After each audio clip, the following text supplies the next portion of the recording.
ওকে, দেখো, the second coming, W B Yeats. W B Yeats এর জন্ম কত সালে? 1865 সালে। তিনি মারা যান 1939 সালে। আচ্ছা, তোমাদের মনে আছে 1939 সালে আরেকটা কিছু বলো তো, হিস্টোরিক ঘটনা, ঐতিহাসিক ঘটনা ঘটেছে, বলো। 1939 সালে কি সেটা? সেকেন্ড ওয়ার্ল্ড ওয়ার, তাই তো? আচ্ছা, কবিতাটা কিন্তু ফার্স্ট ওয়ার্ল্ড ওয়ার কে নিয়েই কেন্দ্র করে মূলত তৈরি। হ্যাঁ, আচ্ছা।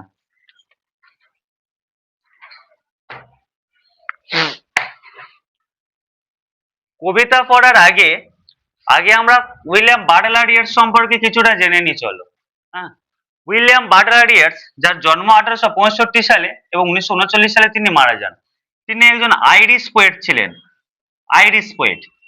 আইরিশ পোয়েট বলতে কি না, আয়ারল্যান্ডে বসবাসকারী মানুষদেরকে আইরিশ বলা হয় তো, তাহলে তিনি একজন আয়ারল্যান্ডের কবি ছিলেন। ওকে, আচ্ছা, এবারে ডব্লিউ বি ইয়েটস এর পুরো নাম কি? William Butler Yeats.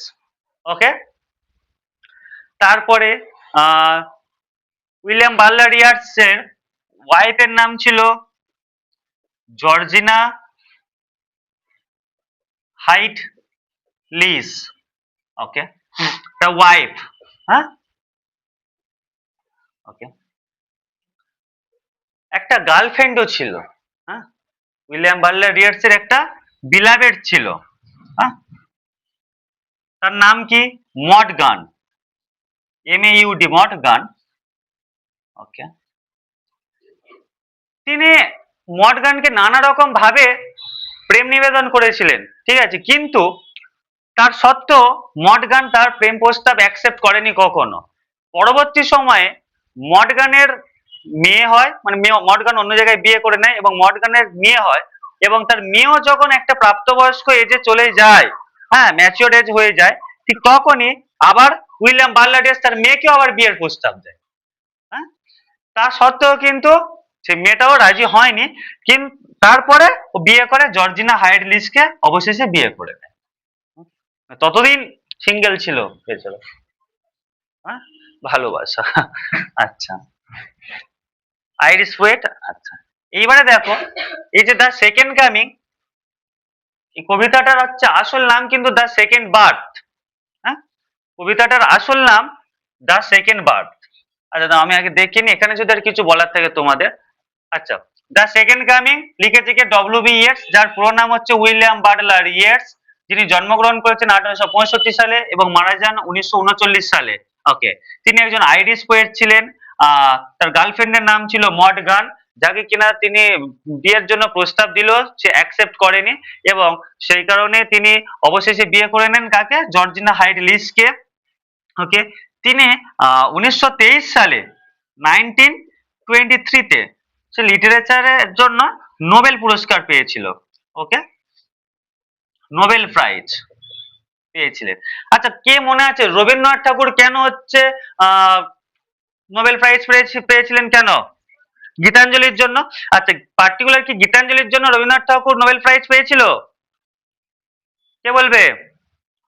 গীতাঞ্জলি তো বাংলায় লেখা, বলো। Song offerings. গীতাঞ্জলির ইংলিশ হচ্ছে সংস অফারিংস। এইটার জন্য কিন্তু রবীন্দ্রনাথ ঠাকুর নোবেল পুরস্কার পেয়েছিলেন। আর এই যে সংস অফারিংস, এই যে কবিতা কালেকশনটা ছিল, এই কবিতা কালেকশনের প্রিপেস, কবিতা কালেকশনের প্রিপেস হয়, ঠিক আছে, সেই প্রিপেসটা লিখেছিল কিন্তু উইলিয়াম বাটলার ইয়েটস।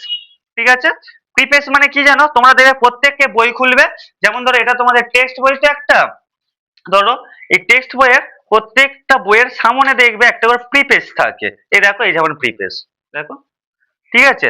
সংস অফারিংস এর প্রিপেস লিখেছিল কিন্তু ডব্লিউ বি ইয়েটস, ঠিক আছে। হ্যাঁ, আর তিনি নিজে হচ্ছে নোবেল প্রাইজ পেয়েছিলেন 1923-তে। উনি কিন্তু কোনো স্পেসিফিক, যেমন রবীন্দ্রনাথ ঠাকুর পার্টিকুলার সংস অফারিংস এর জন্য তোমার নোবেল প্রাইজ পেয়েছিলেন, কিন্তু ডব্লিউবি ইয়েটস কোনো রকম পার্টিকুলার কোনো ওয়ার্কের জন্য নোবেল প্রাইজ পায়নি, পুরো তার কালেকটিভ ওয়ার্কস এর জন্যই তিনি নোবেল প্রাইজটা পেয়েছিলেন। ক্লিয়ার হয়েছে? ডব্লিউবি ইয়েটস সম্পর্কে আরো একবার বলে দিচ্ছি, দেখো ডব্লিউবি ইয়েটস এর পুরো নাম উইলিয়াম বাটলার ইয়েটস, তিনি একজন আয়ারল্যান্ডের কবি ছিলেন। তারপরে তার ওয়াইফের নাম জর্জিনা হাইডলিস এবং তার গার্লফ্রেন্ড ছিল মড গান, যাকে কিনা তিনি অনেকবার প্রেম নিবেদন করলেও সে বারবার রিজেক্ট করেছে, যার জন্য মড গানকে নিয়ে পরবর্তী সময়ে ডব্লিউবি ইয়েটস একটা কবিতা লিখেছে, when you are too old, যখন তুমি অনেক বয়স হবে, যখন তোমার, তার একটা কবিতা লিখেছে এবং তিনি 1923 সালে নোবেল প্রাইজ পেয়েছিলেন। ঠিক আছে? কি জন্য? না তার কালেকশন অফ পোয়েমস এর জন্য, বিভিন্ন কবিতা সংকলনের জন্য তিনি নোবেল পুরস্কারটা পেয়েছিলেন। ওকে, আচ্ছা, এইবারে চলো আমরা দ্য সেকেন্ড কামিং সম্পর্কে আলোচনা করব। ওকে, দ্য সেকেন্ড কামিং কবিতাটা লেখা হয়েছিল, দ্য সেকেন্ড কামিং পোয়েমটা লেখা হয়েছিল হচ্ছে 1919 সালে। ঠিক আছে? লেখা হয়েছে 1919 সালে। হ্যাঁ, আর দেখো 1919 এ রিটেন, এগুলো বাই চান্স কিন্তু পরীক্ষায় চলে আসতে পারে। ওকে, বারবার বলছি তোমাদের এমসিকিউ লেভেলের এক্সাম, তোমাদের হয়তো দেখবে 4টে এমসিকিউ ধরো পড়লো, দুটো সব থেকে সহজ পড়বে, আরেকটা যারা একটু হার্ড ওয়ার্কার স্টুডেন্ট তারা পাবে, আর আরেকটা পারবে যারা খুবই মেরিটোরিয়াস এবং একদম পুঙ্খানুপুঙ্খ ভাবে অর্থাৎ থরলি যারা পড়াশোনা করবে তারা কিন্তু পাবে। ওকে, 1919 এ হচ্ছে লিখেছিলেন। ওকে, আর হচ্ছে 1920 তে হচ্ছে ফার্স্ট পাবলিশড হয়। ওকে, ফার্স্ট পাবলিশড কোথায় পাবলিশড হয়েছিল জানো? দি ডায়াল ম্যাগাজিনে, দা ডায়াল ম্যাগাজিন। ওকে, এটা একটা আমেরিকান ম্যাগাজিন। দা ডায়ালটা কি তাহলে? একটা আমেরিকান ম্যাগাজিন। ওকে, দা ডায়াল এটা হচ্ছে একটা আমেরিকান ম্যাগাজিন। হ্যাঁ, পরবর্তী সময়ে, আচ্ছা, দা ডায়াল ম্যাগাজিন। আচ্ছা, আর কিছু যদি বলার থাকে তোমাদের দেখি। হ্যাঁ, 1921 সালে ডব্লিউবি ইয়েটস এর নিজেরই লেখা একটা পোয়েম কালেকশন, যার নাম হচ্ছে মাইকেল রবার্টস অ্যান্ড ড্যান্সার, এখানেও প্রকাশিত হয়। ঠিক আছে? তাহলে প্রথমে দেখো দ্য সেকেন্ড কামিং 1919 সালে হচ্ছে লিখেছে, 1920 সালে সেটা পাবলিশড হয়েছে কোথায়? না দা ডায়াল ম্যাগাজিনে। দা ডায়াল কোথাকার ম্যাগাজিন? একটা আমেরিকান ম্যাগাজিন। ওকে, 1921 সালে হচ্ছে মাইকেল রবার্টস অ্যান্ড ড্যান্সার নামক একটা তার নিজের পোয়েম কালেকশন রয়েছে, সেই পোয়েম কালেকশন হচ্ছে 1921 সালে প্রকাশিত করে। এটা ক্লিয়ার হয়েছে কি? কনসেপ্ট ক্লিয়ার হয়েছে? হ্যাঁ, আর যদি কিছু বলার থাকে তোমাদের, হ্যাঁ, এখানে বলার মতো রয়েছে তোমাদের, তোমরা বেশ কিছু সিম্বলস পাবে যখন তোমরা ভবিষ্যতে গিয়ে ইংলিশ লিটারেচার নিয়ে পড়বে, তখন তোমরা বেশ কিছু সিম্বলস পাবে, যেমন স্পিরিটাস মুন্ডি পাবে এখানে, তারপর হচ্ছে জায়ার, এ ধরনের বেশ কিছু সিম্বল পাবে। ওকে, আচ্ছা, আর এখানে একটা সিম্বল পাবে যেটা হচ্ছে জায়ার, GYRE, জায়ার। ওকে, জায়ার, এই সিম্বলটা তোমরা পাবে। হ্যাঁ, এই সিম্বলটা পরবর্তী কোথা থেকে নিয়েছে, ডব্লিউবিএক্স এই সিম্বলটা কোথা থেকে নিয়েছে? হ্যাঁ, দিস ইজ অলসো ভ্যালুয়েবল। হ্যাঁ, দ্য ডায়াল, সরি, দ্য জায়ার, এই যে সিম্বলটা, এই সিম্বলটা নিয়েছে হচ্ছে ডব্লিউবিএক্স এর লেখা একটা এসে। ঠিক আছে? প্রত্যেকটা পয়েন্ট কিন্তু পুঙ্খানুপুঙ্খ ভাবে মনে রাখতে হবে। This is very much mandatory for all of you. এই যে জায়ার, এই যে সিম্বল, এটা কোথা থেকে নিয়েছে? দ্য ভিশন, দ্য ভিশন নামক একটা এসে। হ্যাঁ, ESSAY, এসে, ভিশন নামক একটা এসে থেকে হচ্ছে নিয়েছে। ঠিক আছে? এটা এটা কিন্তু ডব্লিউবিএক্স এর নিজেরই লেখা, দ্য ভিশন এসেটা। ঠিক আছে? আচ্ছা, এইবারে এই কবিতায় একটা লাইন রয়েছে যার নাম হচ্ছে things fall apart, things fall apart, এই যে লাইনটা রয়েছে, this line is very much important for your examination, because তোমাদের এক্সামে আজ জিজ্ঞাসা করতে পারে এখানে অনায়াসে যে থিংস ফল অ্যাপার্ট, এই লাইনটার ধরো ইনার মিনিং বলতে বলতে পারে তোমাদেরকে। ঠিক আছে? বা ভবিষ্যতে যখন তোমরা ইংলিশ অনার্স নিয়ে পড়বে, নেট সেটেও এই ধরনের কোশ্চেন আসতে পারে যে থিংস ফল অ্যাপার্ট, এই যে থিংস, হ্যাঁ, ফল অ্যাপার্ট বলতে এখানে কি বোঝানো হয়েছে বলে তোমাদের, বা এই কবিতাটা কোথা থেকে, এটা কোন কবিতার লাইন, এগুলো পর্যন্ত তোমাদেরকে জিজ্ঞাসা করতে পারে। ঠিক আছে? থিংস ফল অ্যাপার্ট, এই যে লাইনটা, এই লাইনটা হচ্ছে আফ্রিকান রাইটার চিনুয়া অ্যাচিবি, চিনুয়া অ্যাচিবি, যিনি কিনা একজন আফ্রিকান রাইটার, ঠিক আছে, চিনুয়া অ্যাচিবি, আফ্রিকান রাইটার, ওকে, আফ্রিকান রাইটার চিনুয়া অ্যাচিবি, হ্যাঁ, ওকে, তার একটা নোবেলের নাম দেয় তিনি, ঠিক আছে, এই লাইনটা নিয়ে, এই যে থিংস ফল অ্যাপার্ট, হ্যাঁ, এই চিনুয়া অ্যাচিবি আফ্রিকান রাইটার, যিনি কিনা তার একটা নোবেলের নাম দেয়, ক্লিয়ার হয়েছে এই লাইনটা নিয়ে, হ্যাঁ, 1958 সালে এই নোবেলটা প্রকাশিত করে, কত সালে? 1958 সালে, ক্লিয়ার হয়েছে কি? হ্যাঁ, এই কবিতার ব্যাকগ্রাউন্ড হচ্ছে first world war. First world ওয়ারের ফলে চারিদিকে যে এত হারে তোমার মানে অনাচার বা অরাজকতা ছড়িয়ে পড়েছে, হ্যাঁ, চারিদিকে যে সরল মানুষদের যে তাদেরকে যে দোষী সাব্যস্ত করে দেওয়া হচ্ছে, বা যারা দোষী তাদেরকে নির্দোষ প্রমাণ করা হচ্ছে, বা নির্দোষীদের হচ্ছে তোমার হচ্ছে দোষী সাব্যস্ত হচ্ছে, আর যারা দোষী তাদেরকে নির্দোষ বলে মনে করা হচ্ছে, যে এই যে সমাজের যে ট্রেন্ড বা এই ধারা যেটা চলছে, সেটাই কিন্তু নিয়ে দেখিয়েছে আমাদের ডব্লিউ.বি. ইয়েটস। ওকে, ক্লিয়ার হয়েছে না হয়নি বলো? ভিডিও হচ্ছে বলে যে তোমাদের কোনো ভয় পেতে হবে, যে তোমরা যেমন স্বাভাবিক স্বতঃস্ফূর্ত ভাবে পড়াশোনা করতে এতদিন তেমনই করবে, জাস্ট এটা একটা নতুন তোমাদেরকে পড়াচ্ছে, সেই কারণে তোমাদের কাছে এটা আমি বলি ভিডিওটা করে নি। ওকে, তো তোমরা দেখো, যদি কোনো সমস্যা হয় আমি আরেকবার বলে দিচ্ছি। দ্য সেকেন্ড কামিং লিখেছে ডব্লিউ.বি. ইয়েটস। ডব্লিউ.বি. ইয়েটস একজন আয়ারল্যান্ডের কবি, যার জন্য ওকে বলা হয় আইরিশ পোয়েট। ওকে, এইবারে দেখো, আইরিশ পোয়েট, ওকে, ডব্লিউ.বি. ইয়েটস এর হচ্ছে গার্লফ্রেন্ডের নাম ছিল মর্গান, যাকে অনেকবার বিয়ের জন্য প্রস্তাব দেওয়া সত্ত্বেও সে মানেনি। অবশেষে সে জর্জিনা হাইড লিসকে বিয়ে করে নিয়েছিল, এবং তারপরে দেখো 1923 সালে তিনি নোবেল পুরস্কার পেয়েছিলেন। কেন পেয়েছিলেন? বিকজ হচ্ছে তার কালেকশন অফ পোয়েমস, মানে সমস্ত কবিতা সংকলনের জন্য তিনি পেয়েছিলেন। ওকে, তারপরে দেখো তিনি আবার ডব্লিউ.বি. ইয়েটস আমাদের ভারত রবীন্দ্রনাথ ঠাকুরের সঙ্গেও কিন্তু ফ্যামিলিয়ার, এটাও বললাম। রবীন্দ্রনাথ ঠাকুর কত সালে হচ্ছে এ পেয়েছিল? 1913 সালে, তাই তো? কেন পেয়েছিল? গীতাঞ্জলির জন্য, গীতাঞ্জলি ইংলিশ ট্রান্সলেশনের জন্য। তার নাম কি ছিল? সংস অফারিংস, তাই তো? এটা 1913 সালে প্রকাশিত করেছে, এবং সংস অফারিংস এর প্রিফেস কে লিখেছিল এই ডব্লিউ.বি. ইয়েটস। ওকে, আচ্ছা, তারপরে আর কি রয়েছে? হ্যাঁ, এই যে দ্য সেকেন্ড কামিং, এই কবিতাটা হচ্ছে 1919 সালে লিখেছিল। একটা পয়েন্ট মিস করে গিয়েছি আমি। 1919 সালে যখন কবিতাটা তিনি লিখেছিলেন, তখন এই কবিতাটার আসল নাম ছিল, oh sorry, the second birth, second birth, হ্যাঁ, দ্বিতীয় জন্ম, দ্য সেকেন্ড বার্থ। ওকে, 1920 সালে প্রথমবার প্রকাশিত হয় দ্য ডায়াল ম্যাগাজিনে। হ্যাঁ, আচ্ছা, 1920 সালের এটাও তোমাদের আমি বলে দিতে পারি কোন মাসে, হ্যাঁ, নভেম্বর মাসে, 1920 সালের নভেম্বরে, হ্যাঁ, হচ্ছে এটা প্রকাশিত হয়েছিল দ্য ডায়াল আমেরিকান ম্যাগাজিনে। 1921 সালে মাইকেল রবার্টাস অ্যান্ড ড্যান্সার, যেটা কিনা নিজের একটা পোয়েম কালেকশন, সেখানেও পর্যন্ত তিনি আবার প্রকাশ করেছিলেন। ক্লিয়ার হয়েছে? আর এই কবিতা থেকে হচ্ছে থিংস ফল অ্যাপার্ট, এই যে লাইনটা তোমরা পাবে, সেই লাইনটা নিয়ে চিনুয়া অ্যাচিবি, যিনি কিনা একজন আফ্রিকান রাইটার, তার একটা নোবেলের নাম দিয়েছে থিংস ফল অ্যাপার্ট। ক্লিয়ার হয়েছে তো? হ্যাঁ, ওকে, এইবারে চলো পোয়েমটা আমরা লাইন বাই লাইন পড়ে নেব, ঠিক আছে?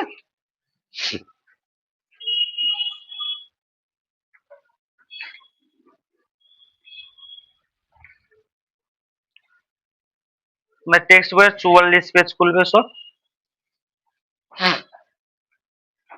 আচ্ছা, এগুলো সব লেখা হয়ে গেছে কি তোমাদের? বোর্ডে যা আছে মুছে দিচ্ছি আমি, হ্যাঁ? কারণ তোমাদের এখন লাগবে।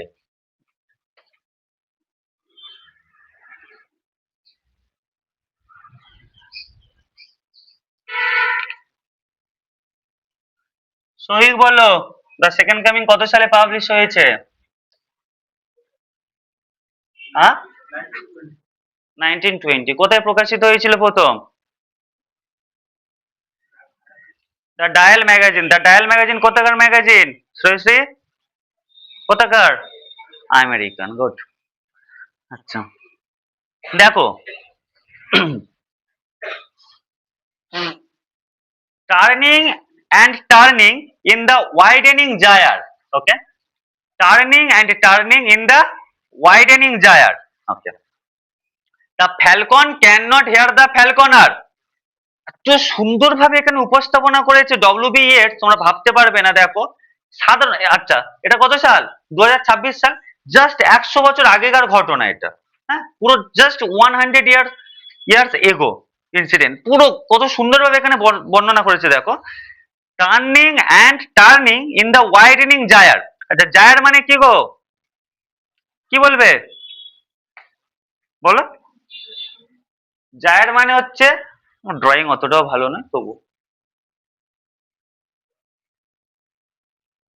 জায়ার মানে হচ্ছে বৃত্ত, ঠিক আছে? বৃত্ত। বলছি কি দেখো, টার্নিং অ্যান্ড টার্নিং মানে ঘুরতে ঘুরতে, ইন দ্য ওয়াইডেনিং জায়ার। ওয়াইড মানে কি? বিস্তৃত। তাহলে বলছে ঘুরতে ঘুরতে তার বৃত্তটাকে সে ধীরে ধীরে বাড়িয়ে তুলছে, ঠিক আছে? ওয়াইডেনিং জায়ার মানে বৃত্তটাকে বা পরিধিটাকে ধীরে ধীরে বড় করছে। দেখো, দ্য ফ্যালকন মানে কি? বাজ পাখি। ক্যান নট হিয়ার দ্য ফ্যালকনার, বলছে বাজ পাখি তার মালিকের কথা শুনতে পাচ্ছে না। ওকে, ফ্যালকনার মানে কি? বাজিকর, তাই তো? বলছে Falcon cannot hear the ফ্যালকনার, অর্থাৎ বাজ পাখি তার বাজিকরের কথা শুনতে পাচ্ছে না। অর্থাৎ এখানে ফ্যালকন বলতে কিন্তু পরীক্ষায় আসতে পারে তোমাদের। হ্যাঁ, ফ্যালকন বলতে কি বোঝাতে চেয়েছে? ফ্যালকন বলতে হচ্ছে মেন, মানে মানুষ যে জাতি। ওকে, ফ্যালকনার, ফ্যালকনার বলতে হচ্ছে গডকে বোঝানো হয়েছে। ক্লিয়ার হয়েছে? বলছে মানে মানুষরা এতটাই যে পাপ করে চলেছে, তাদের যে সৃষ্টিকর্তা গড, হ্যাঁ, তারা সেটাকে ভুলে গিয়েছে। তারা এতটাই অবাধ্য হয়ে চলেছে। এই দুটো লাইনের মানে এটাই বলতে চাইছে যে turning and turning in the widening gyre, the falcon cannot hear the falconer, মানে বাজ পাখি বাজিকরের কথা শুনতেই পাচ্ছে না। ক্লিয়ার হয়েছে? অর্থাৎ মানুষ যে তাকে সৃষ্টি করেছে গড, তাকেই তারা অবাধ্য হয়ে চলছে। ক্লিয়ার হয়েছে দুটো লাইন? Next, things fall apart. এই যে লাইনটা, এই লাইনটাই হচ্ছে ইম্পর্টেন্ট খুব। হ্যাঁ, ওই যে চারিদিকে সবকিছু ছিন্ন ভিন্ন হয়ে যাচ্ছে, মানে সমস্ত জিনিস ছিন্ন ভিন্ন হয়ে যাচ্ছে। The centre can not hold, স্থায়ীভাবে কোনো কিছু কেন্দ্রবিন্দুতে ধরে রাখতে পারছে না, ঠিক আছে? মেয়ার অ্যানার্কি ইজ লুজড আপন দ্য ওয়ার্ল্ড। হ্যাঁ, বলছে মেয়ার অ্যানার্কি ইজ লুজড আপন দ্য ওয়ার্ল্ড। চারিদিকে অরাজকতা ছড়িয়ে পড়েছে, মানে সমগ্র বিশ্বে অরাজকতা ছড়িয়ে পড়েছে। ওকে, অ্যানার্কি মানে কি? অরাজকতা। হ্যাঁ, তাহলে কি বলছে দেখো, বলছে প্রথম 4 লাইন আবারও আমি বলে দিচ্ছি। Turning and turning in the widening gyre, ঘুরতে ঘুরতে নিজের পরিধিটাকে এতটাই বেশি করে ফেলেছে। দ্য ফ্যালকন, বাজ পাখিটি cannot hear the falconer, সে আর বাজিকরের কথা শুনতে পাচ্ছে না। থিংস ফল অ্যাপার্ট, চারিদিকে সবকিছু ছিন্ন ভিন্ন হয়ে যাচ্ছে। The centre can not hold, হ্যাঁ, কোনো কিছু স্থায়ীভাবে ধরে রাখা সম্ভব হচ্ছে না। মেয়ার অ্যানার্কি ইজ লুজড আপন দ্য ওয়ার্ল্ড, চারিদিকে অরাজকতা ছড়িয়ে পড়েছে, মানে এই সারা বিশ্বে অরাজকতা ছড়িয়ে পড়েছে। দেখো, the blood dimmed tide is loosed, আর যার ফলে চারিদিকে রক্তের জোয়ার ভাটা খেলছে। হ্যাঁ, the blood dimmed tide is loosed, মানে চারিদিকে রক্তের জোয়ার ভাটা খেলছে। অ্যান্ড এভরিহোয়ার, এবং সর্বত্র, the ceremony of innocence is drowned, মানে যারা ইনোসেন্স, সরল, তাদের ভালো গুণগুলো চারিদিকে ডুবে যাচ্ছে। ডুবে যাচ্ছে মানে কি? নিঃশেষ হয়ে যাচ্ছে। ক্লিয়ার হচ্ছে কি তোমাদের কাছে? ওকে, the best lack all conviction. Okay, the best lack all convictions while the worst are full of passionate intensity. এটাই তো হওয়ার ছিল। কি বলছে দেখো, বলছে যখন যারা মানে নির্দোষ, হ্যাঁ, মানে যারা নির্দোষ পিপল, সরল মানুষ, তাদেরকে যখন দোষী সাব্যস্ত করা হচ্ছে, তাহলে যারা অ্যাকচুয়ালি দোষী মানুষ, তাহলে তাদেরকে কি করাবে? তারা তো আসলে নির্দোষ হয়ে ঘুরে বেড়াবে এবং তারা বেশ আবেগের সাথেই যে কোনো খারাপ কাজ করে বেড়াবে, তাই না? এই ধরো সাপোজ আমাদের দীপক কাউকে খুন করে দিয়েছে, তাহলে ও এখন পাপী লোক, ঠিক আছে? এবারে ধরো তোমরা সব মেয়েরা সব ধরো একদম সরল মনের মানুষ, তোমরা সেটাকে কিছু বলছো না, সব ভয় পেয়ে আছো, চুপ করে, তোমরা সরল মানুষ, ঠিক আছে? তোমাদেরকেও ভয় দেখিয়ে যাচ্ছে, ওই যে বলবি তাকে মেরে দেবো। হ্যাঁ, ও তোমাদেরকে ভয় দেখিয়ে যাচ্ছে, তাহলে তোমরা সেই ভয় পেয়ে যাচ্ছ। কিন্তু ও কি করছে? ও তাহলে ও বুঝতে পারছে যে আমি ডন, আমার উপর আর কেউ কিছু নেই। হ্যাঁ, তো সেটাই বলতে চাইছে যে the best lack all conviction, মানে সমস্ত কিছুর অভাব কাদের মধ্যে? সরল মানুষদের মধ্যে। হ্যাঁ, while the worst are full of passionate intensity, মানে যখন কিনা খারাপ লোকেরা বা বাজে যারা, তারা হচ্ছে সমস্ত কিছু পাপ কাজগুলো তারা গভীর আবেগের সাথে তারা সেটাকে বা তারা জয়ফুলি সেটাকে করে চলেছে। এটাই বলতে চাচ্ছে ফার্স্ট স্ট্যান্ডার্ড দ্বারা। ফার্স্ট স্ট্যান্ডার্ড দ্বারা তাহলে কি বলছে? যে ফ্যালকন উড়তে উড়তে তার জায়ারটাকে অর্থাৎ তার পরিধিটাকে এতটাই বড় করে ফেলেছে যে সে তার মালিকের কথা কিছু শুনতে পাচ্ছে না। অর্থাৎ ওটা আমাদের মানুষের সাথে তুলনা করছে। আমরা মানুষরা এতটা পরিমাণ পাপ করে চলেছি যে আমাদের সৃষ্টিকর্তা গড তিনি যে কোনো মুহূর্তে কিছু করতে পারেন, আমরা তবুও সেটাকে তাকে অবজ্ঞা করে আমরা সবকিছু করে ফেলছি। ঠিক আছে, সেকেন্ড তারপরে কি বলছে? এখানে বলছে যে থিংস ফল অ্যাপার্ট, সব mere anarchy is loose upon the world, তাই তো চারিদিকে হচ্ছে অরাজকতা ছড়িয়ে পড়েছে এবং যার ফলে পুরো পৃথিবীতে রক্তের জোয়ার ভাটা খেলছে। এবং কি বলছে তারপরে? তারপর বলছে ceremony of innocence is drowned, হ্যাঁ, the best lack all conviction while the worst are full of passionate intensity.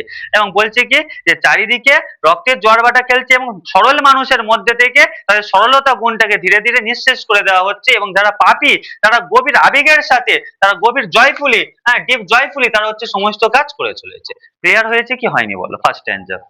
হ্যাঁ, কারোর যদি কিছু প্রবলেম থাকে বলো তোমরা। ক্লিয়ার হয়েছে? সেকেন্ড প্যারাতে যাই। আচ্ছা, সেকেন্ড প্যারাতে যাওয়ার আগে তোমাদেরকে একটা বলি, শোনো। শ্রীমদ ভগবত গীতার অধ্যায় নম্বর সম্ভবত 4-এ, অধ্যায় নম্বর সম্ভবত 4-এ শ্লোক 7 আর শ্লোক 8, হ্যাঁ, এই দুটো তোমরা কখনো পড়েছো? তোমরা হয়তো পড়েছো, জানি না আমি, যে যদা যদা হি ধর্মস্য, হ্যাঁ, গ্লানির ভবতি ভারত অভ্যুত্থান ধর্মস্য তদামম সৃজমহম, ঠিক আছে, পরিত্রাণায় সাধুনা বিনাশাই চ দুষ্কৃতম, হ্যাঁ, ধর্ম সংস্থাপনার্থায় সম্ভবামি যুগে যুগে। আছে না এই দুটো? এই যে দুটো শ্লোক, ঠিক আছে, এই শ্লোক দুটোর মানে কি? যে তখন শ্রীকৃষ্ণ অর্জুনকে বলছে যে যখন যখন পৃথিবীতে অধর্ম ছড়িয়ে যাবে, দুষ্টু লোকদের দমন করতে আমি স্বয়ং পৃথিবীতে আসবো, এটাই বলেছে, তাই তো? আর জেসাস খ্রাইস্ট এসেছিল কবে? আর এই তো এটা 2026 সালে, মানে 0 সালে, তাই তো? তাই তো নাকি? তাই তো? তো জেসাস ক্রাইস্ট এসেছিল তো, হ্যাঁ, জেসাস ক্রাইস্ট এসেছিল, যীশু খ্রিস্ট এসেছিল তো। যীশু খ্রিস্ট প্রথমবার এসেছিল কি জন্য? পৃথিবীকে পাপ থেকে মুক্তি করার জন্য, তাই তো? এটাই তো বলা হয় তো নাকি? খ্রিস্টান ধর্মে দেখো কে হিন্দু কে খ্রিস্টান আর কে মুসলিম, আমাদের ইংলিশ ক্লাসে ভাবলে চলবে না। উই আর অল খ্রিস্টানস নাও। আমরা ইংলিশ পড়ছি মানে আমাদের খাওয়া দাওয়া ঘুমানো সবকিছু হচ্ছে ইংল্যান্ডে। ওকে, পিবি শেলি একটা কথা বলেছিল জানো তো? পিবি শেলি বলেছিলেন যে আহ এই জগৎ খরায় পরিপূর্ণ, এক পশলা বৃষ্টি আসলো, মানুষগুলো ভেজার কথা ছিল কিন্তু মানুষগুলো ভিজলো না, তারা সবাই গিয়ে একটা আশ্রয়ের তলায় ঢুকে গেল। এই কথাটা কিন্তু স্বাভাবিক শুধুমাত্র এই বৃষ্টি আর খরার মধ্যে আবদ্ধ নয়। এই কথাটা হচ্ছে কিসের মধ্যে আবদ্ধ জানো?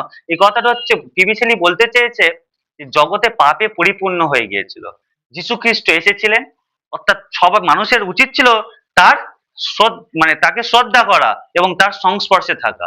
মানুষরা কি করলো না, তাকেই ক্রুশ কাটে হত্যা করে দিয়েছে, তাই তো? এমনটা করেছিল। এই এই লাইনটার আইরনিক্যালি হচ্ছে ওটা। আর ঠিক আমরা এখন হচ্ছে আমরা সেকেন্ড প্যারাতে সেটাই পড়তে যাব। হ্যাঁ, কি বলছে আপনি? Surely some revelation is at hand. কি বলছে গো? শিওরলি মানে নিশ্চিত রূপে, সাম রিভিলেশন মানে কিছু একটা প্রকাশ ঘটবে, at hand is at hand মানে একদম খুবই কাছাকাছি এসে গিয়েছে, মানে কিছু একটা প্রকাশ ঘটতেই চলেছে। হ্যাঁ, surely the second coming is at hand, মানে কবি নিজেও বুঝতে পারছে না যে হঠাৎ করে তার মুখ থেকে তার সেকেন্ড কামিং শব্দটা বেরিয়ে গিয়েছে। হ্যাঁ, মানে দেখো কি বলছি, দ্য সেকেন্ড কামিং, দ্বিতীয়বার, hardly are those words outs, হ্যাঁ, কষ্টের সাথে কতগুলো বার হলো বা হঠাৎ করে কতগুলো মুখতে বেরিয়ে গেল। অর্থাৎ এই তিনটে লাইন আবার আমি বলে দিচ্ছি দেখো। Surely some revelation is at hand, হঠাৎ করে, না বলছে সরি, নিশ্চিত রূপে কোনো কিছু একটা প্রকাশ ঘটতে চলেছে। হ্যাঁ, surely the second coming is at hand, হ্যাঁ, নিশ্চিত রূপে দ্বিতীয়বার আবার আসবে। অর্থাৎ দ্বিতীয়বার আসবে বলতে কে আসবে দ্বিতীয়বার? যীশু খ্রিস্ট, ভগবানকে ডাকছে কবি। হ্যাঁ, তারপরে কি বলছে দেখো, বলছে the second coming is at hand. হ্যাঁ, বলছে দ্বিতীয়বার আসতে চলেছে। হ্যাঁ, দ্য সেকেন্ড কামিং, দ্বিতীয়বার। Hardly are those words out. হ্যাঁ, hardly are those words out, মানে যখনই তার মনে হলো এই কথাগুলো, হ্যাঁ, কবির মনে যখনই এটা সেকেন্ড কামিং মানে দ্বিতীয়বার আসার কথাটা মনে পড়লো, তখনই দেখো কি বলছে,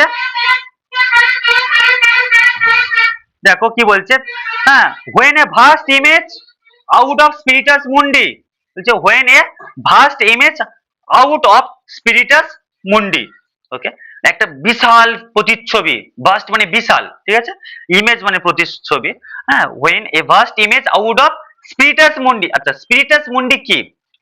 spiritus mundi is এক প্রকার ধরো আহ দেখো, এই কবিতাটা লিখতে গিয়ে ডব্লিউ.বি.ইয়েটস কিন্তু আমাদের হিন্দু মাইথোলজিকেও কিন্তু মাইথোলজিরও হেল্প নিয়েছে। সে আমাদের হিন্দু মাইথোলজি যে নরসিংহ নাকি নৃসিংহ দেব আছে না একটা, হ্যাঁ আছে তো। তো ওনার কেমন, ওনার হচ্ছে গোটা বডিটা কি ছিল, হিউম্যান, আর শুধু ব্রেনটা কি ছিল, লায়নের, তাই না? লায়নের ছিল তো, হ্যাঁ, ওটা নৃসিংহদেব বা নরসিংহদেবের না। আচ্ছা, স্পিরিটাস মুন্ডি বলতে হচ্ছে ডিফারেন্ট কালেকশন অফ স্পিরিটস। হ্যাঁ, মানে আলাদা আলাদা স্পিরিটস এর একটা কালেকশন। হ্যাঁ, স্পিরিটাস মুন্ডি। এবার স্পিরিটাস মুন্ডি কি, তার কেমন দেখতে, সেটা কবি তার পরের লাইনগুলোতে আবার বর্ণনা করেছে। হ্যাঁ, দেখো তাহলে কি বলছে, নিশ্চিত রূপে দ্বিতীয়বারের প্রকাশ আসতে চলেছে। হ্যাঁ, surely the second coming is at hand. নিশ্চিত রূপে দ্বিতীয়বারের প্রকাশ ঘটতে চলেছে ভগবানের। হ্যাঁ, এবং যখনই এই কথাগুলো আমার মুখ থেকে বার হলো, ঠিক তখনই হচ্ছে হঠাৎ করে আমি দেখতে পেলাম স্পিরিটাস মুন্ডির একটা বিশাল প্রতিচ্ছবি। ওকে, দেখো তারপরে ট্রাভেলস মাই সাইট, বলছে কি, ট্রাভেলস মাই সাইট। হ্যাঁ, বলছে এই যে প্রতিচ্ছবিটা দেখে হঠাৎ করে আমার চোখ ঝলসে গেল, বা চোখ থমকে গেল, আমার দৃষ্টিশক্তি হঠাৎ করে থেমে গেল। কোথায় দেখেছে কবি, এবার সেটা বলবে। দেখো, somewhere in sands of the desert. Somewhere in sands of the desert, মানে মরুভূমির কোনো একটা জায়গায় বালিয়াড়ির উপরে, ঠিক আছে, মরুভূমির কোনো একটা জায়গায় বালিয়াড়ির উপরে দেখেছে। ঠিক আছে, ক্লিয়ার হয়েছে না হয়নি বলো? তাহলে কবি কাকে দেখেছে, স্পিরিটাস মুন্ডিকে কোথায় দেখেছে, মরুভূমির কোনো একটা বালিয়াড়ির জায়গার উপরে। ঠিক আছে, এ শেপ কি দেখেছে, দেখো স্পিরিটাস মুন্ডির কেমন দেখতে ছিল সেটা এখানে বলবে। দেখো, a shape with lion body, a shape with lion body, হ্যাঁ, মানে লায়নের শরীর, and the head of a man, এবং মানুষের মাথা। ঠিক আছে, পুরোটা আমাদের নরসিংহদেব কেমন ছিল না, হিউম্যান বডি আর লায়ন্স হেড, কিন্তু এখানে পুরোটা উল্টে দিয়েছে। এখানে কি করছে না, লায়ন্স বডি, সরি, হ্যাঁ lion's body but human head. Okay, হ্যাঁ বলো। হ্যাঁ, ইজিপ্টে ওরকম আছে, ঠিক বলেছো, দ্যাট ইজ ফিনিক্স। হ্যাঁ, যে কিনা পিরামিডকে গার্ড দেয়, তাই তো, স্পিনিক্স, যে পিরামিডকে গার্ড দেয়। ওকে, আচ্ছা, কতকটা স্পিনিক্স এর মতো, বা তুমি বলতে পারো ওই স্পিনিক্স থেকেও আইডিয়াস নিয়েছে এখানে, সেটাও বলতে পারো, বাট কোথাও লেখা নেই যে স্পিনিক্স থেকেও আইডিয়াসটা নিয়েছে। হ্যাঁ, আচ্ছা দেখো তারপরে, দেখো a gaze blank and pitiless as the sun. সে কেমন ভাবে তাকাচ্ছে, দেখো একদম নির্দয় ভাবে। এ গেটস ব্ল্যাঙ্ক, একদম নির্দয় ভাবে, and pitiless as the sun, এবং সূর্যের মতো নির্মম ভাবে। ঠিক আছে, a gaze blank and pitiless as the sun, বলছে কি সূর্যের মতো নির্মম ভাবে সে তাকিয়ে রয়েছে। ইটস মুভিং, এবং এগিয়ে চলেছে। ইটস স্লো থাইস, তার ধীরে ধীরে উড়ু দিয়ে, উড়ু মানে তার উড়ুগুলো ধীরে ধীরে চলেছে, মানে কি বলতে যাচ্ছে, তার পা গুলো ধীরে ধীরে চলেছে, মানে সে ধীরে ধীরে, হ্যাঁ, বা ধীর গতিতে সে এগিয়ে চলেছে। while all about it real shadows of the indignant desert birds।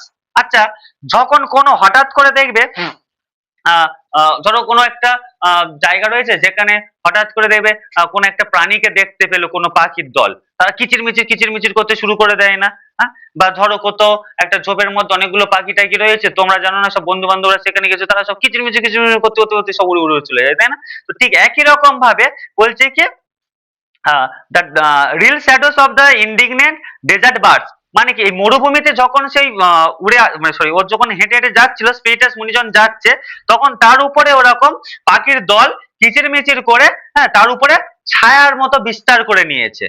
ঠিক আছে, অর্থাৎ এই যে পাখিগুলোর দল বলতে কাকে বোঝাতে চেয়েছে জানো? সেই পাপীদের দল, যে পাপীরা হচ্ছে জেসাস খ্রাইস্টকে প্রথমবার, যাদের জন্য জেসাস খ্রাইস্টকে প্রথমবারে ক্রুশ কাটে হত্যা করতে দেওয়া হয়েছিল, তাই তো? এগুলো হচ্ছে সেই পাপীকে বোঝানো হয়েছে, যে এরা হচ্ছে আবার হচ্ছে একে আসতে বাধা দিচ্ছে, একে ছায়ার মতো হচ্ছে একে বিস্তৃত করে দিচ্ছে একে। ক্লিয়ার হয়েছে না হয়নি বলো? ক্লিয়ার হয়েছে কি? হ্যাঁ, তারপরে দেখো, the darkness drops again. Okay, the darkness drops again, আবার অন্ধকার নেমে আসলো, ওই যে পাখিগুলো তাকে ঘিরে ধরেছে। হ্যাঁ, বাট নাও, কিন্তু এখন, আই নো, আমি জানি, that 20 centuries of stony sleep, যে 20টা শতাব্দী যে পাথুরে ঘুম ঘুমিয়েছে ভগবান বা গড, যে 20টা শতাব্দী মানে কি, এই তো এটা 2026, মানে 20 শতাব্দী তো নিশ্চয়ই ঘুমিয়েছে, অর্থাৎ এটা 21st century, আর 1919 মানে কত, 20th century চলছিল, তাই না? যখন কবি লেখে এটা তখন 20th century চলছিল, আর এটা 21st century, তো এটা 2026 মানে 21st, আর ওটা 1919 মানে কত, 20th century। ওকে, বলছে আমি জানি এই যে 20টা বছরের যে পাথুরে ঘুম ঘুমিয়েছে গড, হ্যাঁ, were vexed to nightmare by rocking cradle, সেই হঠাৎ করে একটা দুঃস্বপ্নের মতো, হ্যাঁ, সে যে দোলনাতে ঘুমাচ্ছিল, হঠাৎ করে দুঃস্বপ্নের মতো তার সেই পাথুরে ঘুম ভেঙে যাবে। ক্লিয়ার হয়েছে? ভেক্সড মানে ভেঙে যাওয়া, নাইটমেয়ার মানে দুঃস্বপ্ন, রকিং ক্র্যাডেল মানে পাথুরে দোলনা, স্টোনি স্লিপ মানে পাথুরে ঘুম। মানে কি, তাহলে কি বললে এই দুটো লাইনের দ্বারা, যে এই যে 20 সেঞ্চুরি ধরে যে গড পাথুরে ঘুম ঘুমিয়েছিল, হঠাৎ করে একটা দুঃস্বপ্নের দ্বারা তার ঘুমটা ভেঙে যাবে, যে ঘুম সে ঘুমাচ্ছিল একটা সুন্দর পাথরের দোলনার উপরে। হ্যাঁ, ক্লিয়ার হয়েছে না হয়নি? তারপরে দেখো,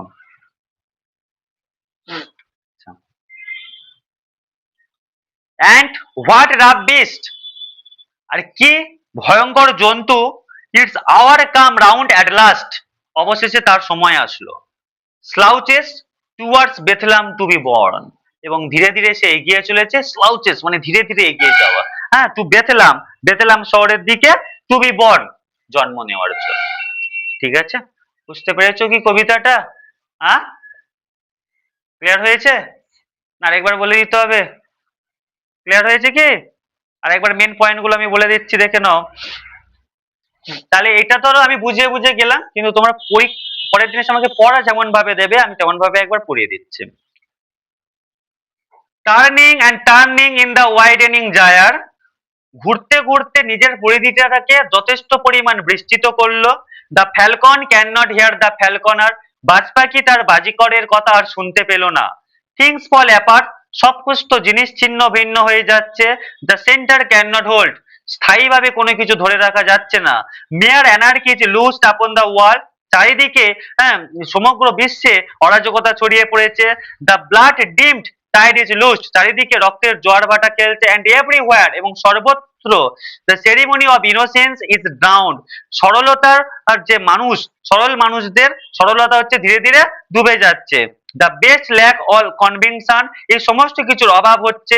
while the worst are full of passionate intensity, এবং যেখানে কিনা যারা পাপী লোক তারা সমস্ত গভীর আবেগ দিয়ে বা তীব্র আবেগের সাথে তাদের পাপ কাজগুলো করে চলেছে।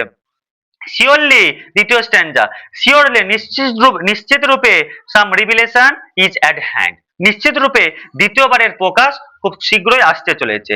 শিওরলি, নিশ্চিত রূপে the second coming is at hand, দ্বিতীয়বারে হচ্ছে আবার প্রকাশ আসতে চলেছে। দ্য সেকেন্ড কামিং, দ্বিতীয়বারের আসন্ন। Hardly are those words out, যেই না আমার মুখ থেকে এই কথাগুলো বার হলো, when a first image out of Spiritus Mundi, সাথে সাথে আমি দেখতে পেলাম এক স্পিরিটাস মুন্ডির প্রতিচ্ছবি। ওকে, ট্রাভেলস মাই সাইড, এবং যেই দৃশ্যটা আমার চোখের একটা সমস্যায় ফেললো, হ্যাঁ, somewhere in sands of the desert, মরুভূমির এক বালিয়াড়ির উপরে দেখতে পেলাম a shape with lion body, হ্যাঁ, লায়নের শরীর, and the head of a man, এবং মানুষের মাথা, a gaze blank and pitiless as the sun, এবং হচ্ছে সূর্যের মতো নির্দয় ভাবে সে তাকালো, is moving its slow thighs, এবং ধীরে ধীরে সে অগ্রসর হচ্ছে, হ্যাঁ, তার পা দিয়ে, হোয়াইল অল অ্যাবাউট ইট, হ্যাঁ, যখন এই সমস্ত কিছু চলছে, reel shadows of the indignant desert birds, এবং তাকে পুরো ছায়ার মতো ঘিরে ফেলেছে মরুভূমির কিছু পাখিরা। দ্য ডার্কনেস ড্রপস এগেন, অন্ধকারটি আরো একবার ছেয়ে গেল। বাট নাও আই নো, কিন্তু এবারে আমি জানি, বা এখন আমি জানি, that 20 centuries of stony sleep, ওই 20 শতাব্দীর বা 20 শতাব্দীর যে পাথুরে ঘুম, ওয়ার ভেক্স টু নাইটমেয়ার, দুঃস্বপ্নের মতো ভেঙে যাবে বাই রকিং ক্র্যাডেল, হ্যাঁ, যে ঘুমটা হচ্ছে সে পাথুরের দোলনার উপর ঘুমাচ্ছিল, সেই ঘুমটা হচ্ছে একটা দুঃস্বপ্নের মতো ভেঙে যাবে। অ্যান্ড হোয়াট রাফ বিস্ট, আর কি কর্কশ এক পশু, its hour come round at last, অবশেষে এর সময় আসলো সমস্ত কিছু ঠিক করে দেওয়ার। আচ্ছা, কাম রাউন্ড মানে কিন্তু কি রিকভার, হ্যাঁ, phrasal verb of recover, recover মানে কি সেরে ওঠা, কাম রাউন্ড মানেও সেরে ওঠা, ঠিক আছে। বলছে অবশেষে এ সমস্ত সত্য এবারেও সেরে উঠবে, slouches towards Bethlehem to be born, এবং ধীরে ধীরে সে বেথলেহেম শহরের দিকে এগিয়ে যাচ্ছে জন্ম নেওয়ার জন্য। ক্লিয়ার হয়েছে? বেথলেহেম শহর কেন বলা হয়েছে? যীশু খ্রিস্টের জন্ম কোথায় হয়েছিল? কোথায় হয়েছিল? এটা তোমাদের কোশ্চেন মার্ক, পরের দিন আমাকে বলবে।